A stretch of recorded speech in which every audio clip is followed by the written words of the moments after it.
There's an old Zen story about a Western professor who visited a Zen master so he could have the Zen master teach him Zen. So he gets there and they're both sitting down at a table, and the professor says to the Zen master, "I would like you to teach me Zen over a cup of tea." So the Zen master agrees. He goes, he grabs the tea kettle, he brings it over to the table, and he begins to pour the professor a cup of tea. And the teacup becomes full, and the Zen master continues to pour the tea into the cup. The professor is obviously confused, and the Zen master just continues to pour the tea, and it begins to overflow onto the table and overflow into the professor's lap. Finally, the professor becomes annoyed and says to the Zen master, "Sir, why are you continuing to pour the tea? It's overflowing everywhere." And the Zen master says to the professor, "Because this teacup is just like your mind. It's overflowing and it's full. And until you quiet it and empty it and release whatever's inside of it out and work through it, nothing can go in. No new knowledge, no new wisdom can go in when it's overflowed." And this analogy, it makes perfect sense in our everyday life. We're constantly thinking, we're constantly overthinking.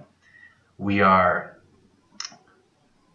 never, in the present moment if we're constantly thinking about the past or thinking about something in the future, like just constantly racing thoughts, fleeting thoughts. We don't have the ability to take what's happening in the present moment and accept it and learn from it and use the wisdom that's in the moment and the knowledge that's in the moment to grow and move forward. So we need to clear our minds and quiet our minds and empty our minds of all the things that are inside of it so that we have the room and the ability to allow what's happening in the present moment to enter it and to learn from it.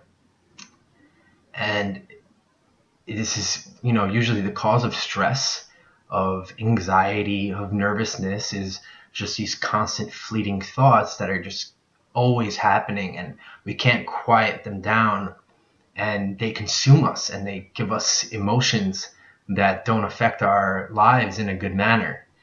And we need to learn how to quiet these by meditating and working through our thoughts and accepting them, accepting our feelings and accepting our emotions, and working through them completely so that we have room for new emotions and new thoughts and new ideas and new wisdom so that we can continue to grow and continue to heal as a person. So this is a very cool analogy that I heard and I wanted to share with you all, and I hope that it helps.